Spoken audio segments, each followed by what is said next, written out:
श्री भविष्य बद्री विशाल की जय। देखिए हम जो बद्री विशाल जाते हैं तो वहाँ पर भारी भीड़ मिलती है और आप जाएंगे ध्यान बद्री या फिर आप जाएंगे वृद्ध बद्री या आप जाएंगे आपके भविष्य बद्री, तो यहाँ पर बिल्कुल खाली मिलते हैं। जाके भले 1 घंटे तक बैठे रहो आप, बिल्कुल आप आराम से दर्शन करो। अभी आपको जो दर्शन हमने करवाए हैं उसमें आदि बद्री, उसके बाद ध्यान बद्री, उसके बाद वृद्ध बद्री के दर्शन कराए। चौथे नंबर पर हम करा रहे हैं आपको भविष्य बद्री के दर्शन। देखिए हमारा संयोग बैठा है कि हमारे एमपी से ये बहन जी भी यहाँ यात्रा करने के लिए पधारे हुए हैं। आप उज्जैन में कहाँ से हैं? प्रॉपर उज्जैन से? प्रॉपर उज्जैन से महाकाल की नगरी उज्जैन से हैं। और आप भी हमारे आगे आप थे, पीछे हम थे, पर फिर हम आगे हो गए, आप पीछे रह गए। आप भी दर्शन करने पधारे हैं। ये हमारे कंवर साहब हैं हर्ष जी, ये हमारे उस्ताद जी हैं, हमारे साथी हैं नरेश जी, ये इनके जो साथी हैं नरेश जी। तो गाड़ी तो यहाँ की है, कोई बात नहीं, तो साथी तो है हमारे। अच्छा, हरिद्वार से साथी हमारे हैं, साथ साथी मतलब भगवान कृष्ण की तरह ये सारथी हैं। हाँ, तो ये सारथी हैं, हरिद्वार से आए हैं और आप भी दर्शन करने पधार रहे हैं। तो मैंने कहा आप भी रुकिए, आपकी भी एक यादगार बन जाएगी कि हम भविष्य बद्री गए थे। देखिए यहाँ पर अभी रोड का काम चल रहा है, लगभग 10-15 किलोमीटर तपोवन से हम चले हैं और रोड ये यहाँ ही ठीक है। ऊपर गाड़ी पार्किंग करने की जगह भी बहुत अधिक नहीं है, पर यहाँ कोई आता ही नहीं है। अभी 3 गाड़ियाँ कुल पड़ी है यहाँ, हमारी गाड़ी समेत केवल 3 गाड़ियाँ पड़ी है और बाकी पूरा यहाँ खाली पड़ा हुआ है। अब देखिए हम आगे ले चलते हैं आपको बद्री विशाल के दर्शन करने। यहाँ अगर आपको चाय नाश्ता भी करनी हो तो ये सामने ही होटल बनी हुई है, यहाँ पर आप चाय नाश्ता प्रसाद आदि ले सकते हैं। और रुकने की व्यवस्था है यहाँ पर रुकने की व्यवस्था भी है। 5-10 जने 15 जने आ जाए तो भविष्य बद्री में भी आप रुक सकते हैं। तो देखिए अब हम चल रहे हैं भविष्य बद्री की तरफ। यहाँ पर गाड़ी पूरी भविष्य बद्री के पास तक आ जाती है। यहाँ केवल पैदल कितना रहता है, ये बस 100 मीटर पैदल चलना है। तो आप भी इसको देखेंगे। ये हमारे सभी साथी जो है 3 किलोमीटर नहीं है, कुल 250 मीटर है।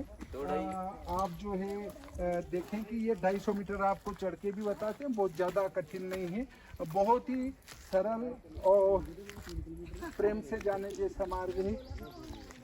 अब देखिए सांस तो यहाँ फूलता ही है, परंतु आपको भविष्य बद्री के दर्शन होंगे। भविष्य बद्री के संबंध में मैं आपको जानकारी दूंगा, वो ऊपर चढ़ने के बाद बताऊंगा कि भविष्य बद्री की कथा क्या है।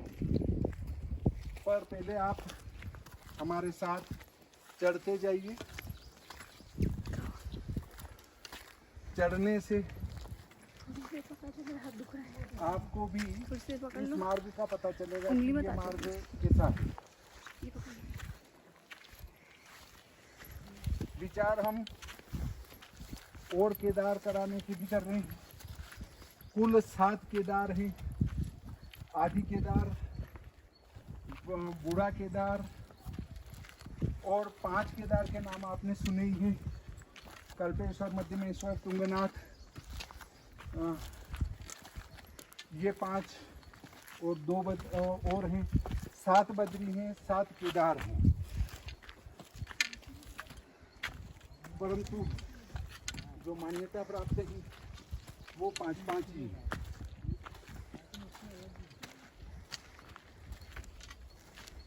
थोड़ा सा चलना तो पड़ेगा। यहाँ का रास्ता भी पैदल वाला बहुत संकरा है।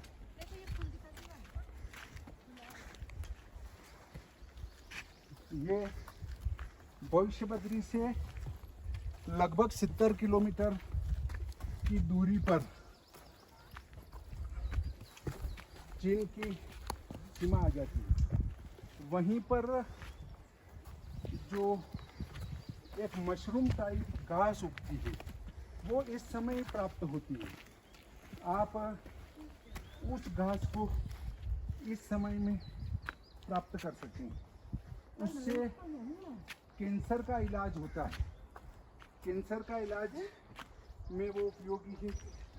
विदेशों में इसकी बड़ी मांग है और शायद 1 लाख रुपए किलो जाती है। 1.5 लाख 1 से 1.5 लाख रुपए किलो में ये बिकती है। ये देखिए मायावती, कीड़ा घास भी बोलते हैं उसको। इसको मशरूम टाइप है, उसको यहाँ के लोग कीड़ा घास कहते हैं। ये मायावती सांस फूल गया होगा तो बैठ गई। देखिए अब वो कीड़ा घास लेने के लिए यहाँ के आसपास के लोग चाइना की बॉर्डर पर, भारत की बॉर्डर पर, भारत और चीन की बॉर्डर पर यहाँ से लगभग 50 किलोमीटर तक जाते हैं। परंतु अगर आपने 1 किलो घास भी इकट्ठी कर ली तो 1.5 लाख के मालिक बन गए। और यदि 10 किलो इकट्ठी कर ली तो 15 लाख के रास्ता मालिक बन दिखाना दिखाना पापा जो बोलो गए। वो बहुत ही कीमती घास यहाँ मिलती है। वैसे वो कीमती इकट्ठा क्या, बताएंगे। पूरा हिमालय ही कीमती है।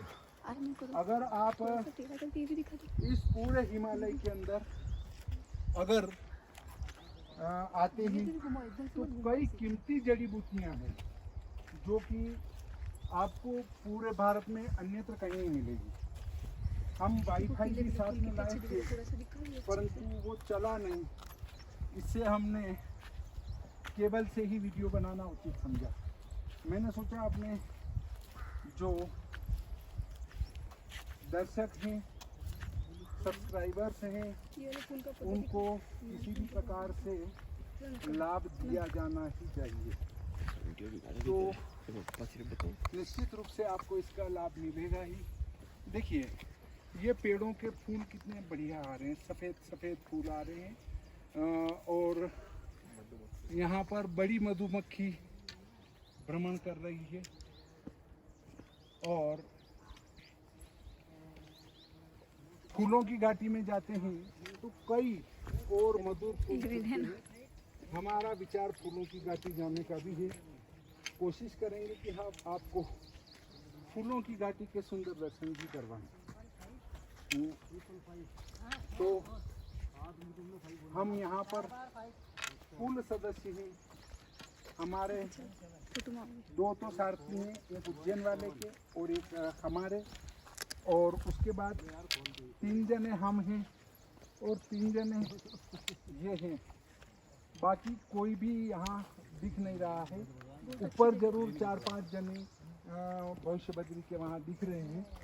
तो वो एक गाड़ी और पड़ी है, उसमें कोई 4-5 जने और होंगे। तो वे वहाँ हैं। बाकी भविष्य बद्री के दर्शन आपको करना है। दिन भर बैठे रहो मंदिर में, कोई रोक टोक करने वाला नहीं है। इसलिए 6 बद्री के दर्शन आप बड़े आराम से कर सकते हैं। और एक बद्री में ही भारी भीड़ पड़ती है, 2 से 3 किलोमीटर लंबी लाइन लगती है। तो आपको मैं पुनः बीच में मंदिर आने वाला है तो जानकारी दे दूं। जोशी मठ से बढ़ेंगे, तपोवन आएंगे 15 किलोमीटर और वहाँ से 12-13 किलोमीटर फिर ये कच्चा रोड है। लगभग 1 वर्ष में ये डामरीकृत हो जाएगा। इसका काम चल रहा है, आपको बताया मैंने पहले वीडियो में। वो हो जाएगा तो फिर आपको ये 200-250 मीटर चढ़ के भविष्य बद्री के दर्शन करना चाहिए। ये भविष्य में ही मुख्य तीर्थ होंगे। ये बद्री भविष्य के मुख्य तीर्थ होंगे और यहाँ पर ही लोग फिर आया करेंगे। जो भीड़ आज वहाँ लगती है, भविष्य में गौर कलयुग आएगा तो वो भीड़ यहाँ लगा करेगी। और जो व्यवस्था आज है वो व्यवस्था शायद उस दिन नहीं रहेगी, क्योंकि जब भारी पब्लिक आएगी तो यहाँ पर भारी रुकने के और यात्री प्रतीक्षालय, दुकानें, प्रसाद, मिठाई सब की दुकानें हो जाएगी। ये एक और इनसे पूछते हैं, आप कहाँ से पधारे? मुजफ्फरनगर से। ये मुजफ्फरनगर से आए हैं। कितने टिकट हैं आप? कितने टिकट हैं? 8 है जी। 8 हैं। ये मुजफ्फरनगर से आए हैं और 8 सदस्य हैं। 8 और 6 हमें 14 और 2 हमारे सारथी हैं। तो इतने लोग यहाँ दर्शन कर रहे हैं, बाकी पूरा मंदिर खाली है। और यहाँ पे कोई नहीं है। तो देखिए, मध्य प्रदेश के 2 गाड़ियाँ हो गई और मुजफ्फरनगर की 1 गाड़ी, ये कुल 3 गाड़ियाँ ही बद्री विशाल के प्रांगण में पहुँचने वाले हैं।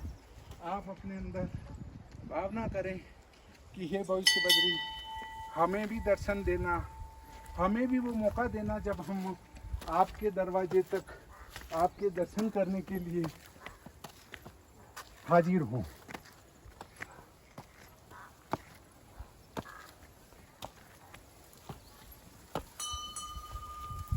श्री बद्री विशाल की जय।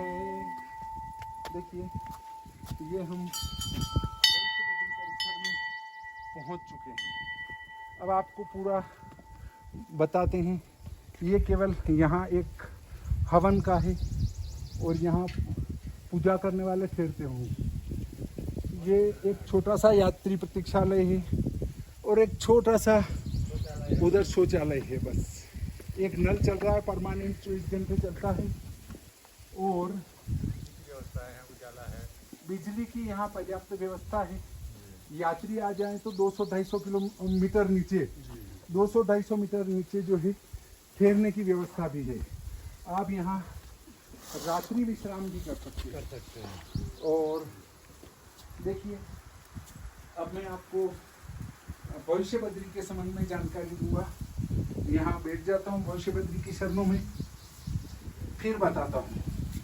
देखिए, जब घोर कलयुग आएगा तो नर नारायण पर्वत आपस में मिल जाएंगे, और जब नर नारायण पर्वत आपस में मिल जाएंगे तो इनका नाम जय और विजय भी है, जो भगवान के पार्षद हैं। और नारायण पर्वत पर बद्री विशाल विराजमान है और नर पर्वत पर हम जाके रात्रि विश्राम करते हैं। अब जब ये दोनों पर्वत ही मिल जाएंगे तो बद्री विशाल उनके अंदर समा जाएंगे, और जब समा जाएंगे तो बद्री विशाल की यात्रा बंद हो जाएगी, और बंद होने के बाद में बद्री विशाल की यात्रा यहाँ प्रारंभ होगी। पर कब प्रारंभ होगी? जब जोशी मठ में स्थित नरसिंह मंदिर जो है, उनकी एक भुजा घिसते घिसते टूट कर नीचे गिर जाएगी। कौन सी? बाईं भुजा। बाईं भुजा उनके घिसते घिसते टूट कर नीचे गिर जाएगी। उस दिन नर नारायण पर्वत एक हो जाएंगे और वो यात्रा बंद हो जाएगी। देखिए, उसके बाद क्या होगा कि नर नारायण पर्वत मिल जाएंगे, वो यात्रा बंद हो जाएगी, तो भविष्य बद्री में यहाँ दर्शन होंगे बद्री विशाल के। अब देखिए, एक बात और ध्यान में रखें कि आदि काल में सतयुग, त्रेता और द्वापर में बद्री विशाल जी की यात्रा कहाँ पे थी? आदि बद्री में, जो हमने पूर्व के वीडियो में बताया है। उसके बाद कलयुग की जो यात्रा है वो यहाँ पर है। कहाँ पर है? बद्री विशाल जी में। और भविष्य में जब घोर कलयुग आएगा तब बद्री विशाल जी के दर्शन यहाँ प्रारंभ होंगे। अब यहाँ की विशेषता के संबंध में एक पत्थर के ऊपर ही ये निरंतर बनते जा रहे हैं भविष्य बद्री। तो मैं यहाँ के आचार्य जी से आपकी चर्चा करवाता हूँ। आपको बताएंगे कि वो जो बद्री विशाल यहाँ भविष्य बद्री विराजमान है, उनकी क्या विशेषता है। जो बिंदु में से छूट गए होंगे वो बिंदु आपको वही बिंदु है। जो मैंने बिंदु बताए हैं वो सारे बिंदु वो के वो ही हैं। तो यहाँ पर देखिए, और ये पैर है भगवान का, अच्छा वो पैर है, देखा वो नीचे जो कुंड जैसे बना है ना, उसमें वो पैर नीचे की तरफ देखिए कैसा आ रहा है। थोड़ा सा मैं आपको बताता हूँ कि आप जो बता रहे हैं वो पूरी जानकारी दे रहे हैं बद्री विशाल जी के, कि नीचे उनका पैर हैं और इन पैरों में से जल गिर रहा है और ऊपर जो है ऊपर ही ऊपर देखें जहाँ तिलक किया हुआ है, सागर कुंड है नीचे सागर कुंड है और ऊपर जो है शेषनाग जी बनते जा रहे हैं। पहले ये बद्री विशाल इतने स्पष्ट नहीं थे, परंतु जैसे जैसे कलयुग बढ़ता जा रहा है वैसे वैसे ये ऊपर आते जा रहे हैं और इनका आकार बढ़ता जा रहा है, पत्थर का आकार बढ़ता जा रहा है, बद्री विशाल बड़े होते जा रहे हैं, क्योंकि भविष्य में इनको घोर कलयुग में हमारे जनता को, मृत्यु लोक में रहने वाले प्राणियों को दर्शन जो देना है। अब जब उस समय दर्शन देंगे तो तत्काल बड़े नहीं होंगे, ये धीरे धीरे बढ़ते जा रहे हैं और हाँ इनका पूरा आकार बढ़ता जा रहा है और यहाँ भी जो है घोर कलयुग में इनके दर्शन प्रारंभ हो जाएंगे। और आपने भी इन भविष्य बद्री के दर्शन किए। वो दिख रहा है, वो पैर ऐसा ऐसा उठा हुआ इनके बद्री विशाल के पीछे उठा हुआ जो है बद्री विशाल जी के पीछे हल्के से जो है वो बद्री विशाल जी हैं। पूरी आकृति निरंतर बनती जा रही है। इस प्रकार आज का ये प्रकरण यहीं समाप्त होता है।